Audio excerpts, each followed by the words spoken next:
আসসালামু আলাইকুম দর্শক, আশা করি সকলে ভালো আছেন।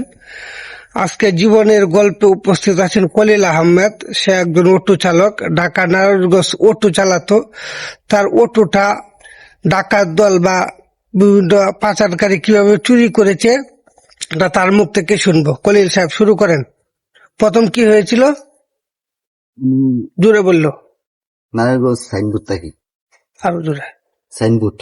হ্যাঁ তখন থেকে মনে করেন চারটে লোক আমার গাড়ি থেকে উঠছে, ওটার পর থেকে মানে সাইনবোর্ড উঠছে, ওটার পরে বলতেছে নারায়ণগঞ্জ হাসপাতালে লয়ে যাব রুগী। তখন তো 4 জন লোক, 2টা মহিলা 2টা পুরুষ। আমার সামনে 2 জন পুরুষ বইছে, মহিলা পিছনে বইছে। প্রেগনেন্ট মহিলা ওই হাসপাতালে লয়ে যাবো আলট্রাসাউন্ড করার জন্য। তখন আমার গাড়িতে উঠছে, ওটার পরে যাওয়ার সময় কোনো সমস্যা করে নাই। তখন হাসপাতালে যাওয়ার পরে তখন বলতেছে যে ভাই রুগীটা নামায় দিন।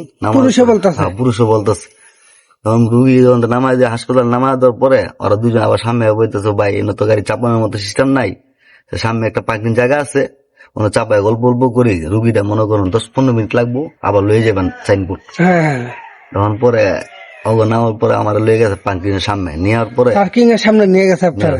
নেয়া গাড়িটা চাপায়া আমার লগে গল্প করতেছে।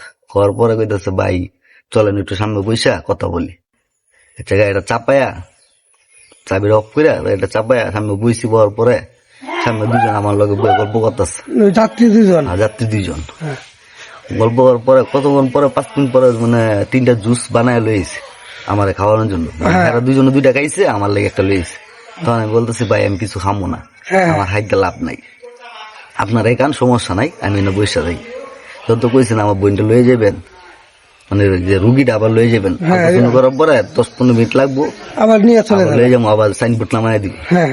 তারপরে আবার এই 10-15 মিনিট পরে আবার ঠান্ডা লেগেছে, ভাই ঠান্ডা গান। আমি বলি ভাই ঠান্ডা খামো না। ওরা আবার সিগারেটও খাই, সিগারেটও হাজছে, সিগারেটও খাই নাই। পরে কইতেছে, আমি আবার কইতেছি ভাই কেউ ভাই 15 মিনিট হয়ে গেছে, আমি জায়গা আমার ছেড়ে দেন। না ভাই এই যে হয়ে গেছে, এই যে ফোন দিতেছি, আবার লয়ে যাবেন সাইনবোর্ড। তখন পরে যে লগে ডাইন পাশে একটা পিচ্ছি আছে 17 বছর, আর বাম পাশে একজন যে হ্যাঁ বয়স 28-29 বছর। হ্যাঁ লগে কথাবার্তা কইতেছে। যখন দেখতেছে আমার খাওয়াইতে পারতেছে না, আমার একটা মনে ওরা নানা ধরনের ভাবে চেষ্টা করতে তোমার খাওয়াইয়া এটা অজ্ঞান করার জন্য। আমি তো মনে করুন মাথায় বুঝতে পারিনি, যখন তুমি চিন্তা করছি কি আবার বিকাল 4টা বাজে। আমি তো ভাবছি হয়তো মাইরে নিতে পারতো না, খাওয়াই তারা নাই, সমস্যা নেই, রুগী হইতেও পারে, মানে বিশ্বাস রাখছেন মনে মধ্যে বিশ্বাস রাখছে। তাই ডাইন পাশে যে লোকটা 17 বছর, হ্যাঁ মনে বেসাদি করে নাই, 17 বছর, একটু উসালাম বাড়ে, একটু সুন্দর ফর্সা। তো কেমনে বুঝবো, মানে ফ্যামিলি সে যাইছে লগে ওয়াইফ, আবার পরিকল্পনা করে আসছে আর কি আপনি হসপিটালের কথা বলে। পরে আবার আমি আবার মনে করতে নিছি না যে আর কি চুর হইতে পারে। পরে যখন হাত যায়, আমি হাত দিয়ে পারে স্বাভাবিক, যখন ওরা খাইতেছে আমার খাওয়ার লেগে হাতছে। তো বিকাল 4টা বাজে, তখন নাম নিতে পারে, একবার তো নিলে মাইরে নিলে রাইতেই তো, দিনে গিয়ে মেরে নিতে পারে। আবার পুলিশ আছে, লোকজন আছে পার্কিং এর, সমস্যা নাই, জমজমার লোক। তো এই ডাইন পাশে যে লোকটা 17 বছর, হ্যাঁ কি হয়েছে আবার আমার কাছে এই ডাইন পাশে উঠছে, আবার একটা চক্কর দেয়, মানে হ্যাঁ যেমন ইশারা দিয়ে দিচ্ছে, আমি বুঝতে পারি নাই। একটা ঘুরান দেয় 2-3 মিনিট পরে ঘুরান দেয়, আমার ডাইন পাশে আবার বইছে, বইয়া নগদ সুই মেরে দিছে। সুই মারছে? হ্যাঁ, ইন্ডিশন মেরে পিছন দিয়া, পিছন দিয়ে রানে মেরে দিছে। ডাইন পাশ দিয়ে বসে আইসা রানে একটা সুই মেরে দিছে।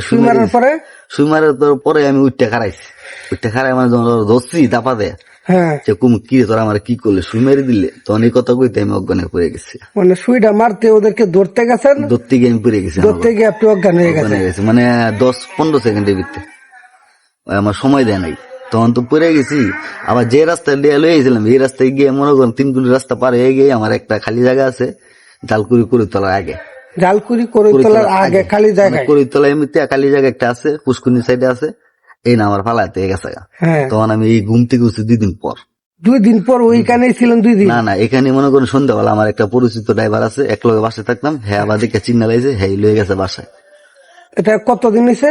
এটা মনে করেন আজকে 8-10 দিন হয়ে গেছে, প্রায় 10-11 দিন হয়ে গেছে। তারপর আর ওটুর কোনো খোঁজ পাই নাই, 2-3 দিন আসছিলাম, পাই নাই। পরে আবার থেকে আবার ব্রেক করে বড় ভাই নিয়ে গেছে দেশে।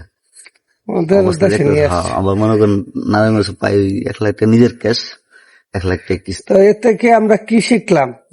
যে কেউ অটো চালক সাবধানতা ভাবে চালাবে, কেউ কোনো কিছু দিলে খাবেন না, বা লোক বুঝে কিন্তু অটো চালাবেন, আমি বুঝতে কিন্তু পারি তাদের নাই। পরিকল্পনাটা অনেক শক্ত ছিল। শক্ত করে মানে আমার চাইছিল মানে নগদ পালাই দিব, বুঝছি বুঝছি। যখন তো খাওয়াইতে পারে নাই পরে পুরো গুমলো করছে মানে নগদ পালাই দিব আমার, কারণ নগদে আপনার পালাই দিছে। জীবনে তো অভাব অনটন আগের মতো শুরু হয়ে গেছে, একটা না অটো আমার চলে গেছে, বর্তমানে অটো গেছে 1 লাখ টাকা বর্তমানে ঋণ আছে, মানে 1 লাখ টাকা ঋণ আছে আমার না, পিছে ব্যাগ দেওয়ার মতো কেউ নাই, ব্যাগ দেওয়ার মতো কেউ আমার নাই। কিস্তি দেওয়ার মানতো নাই, কিস্তি দিয়ে অটো কিনছিলেন? কিস্তিতে আল্লাহ পুরোটাই তাআলা মরে রহমত গেছে আর করুক। কি।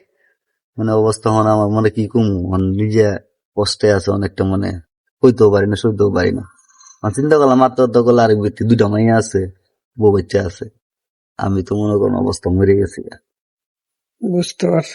এই যাই হোক জন্যই দর্শক, বললাম ভাইয়ের কথাগুলো শুনলেন, অনেক কষ্টের কথা, যে সে একজন অটো চালাইতো, অটোটা কিভাবে চিন্তাই হলো সেই কাহিনীটা শুনলেন।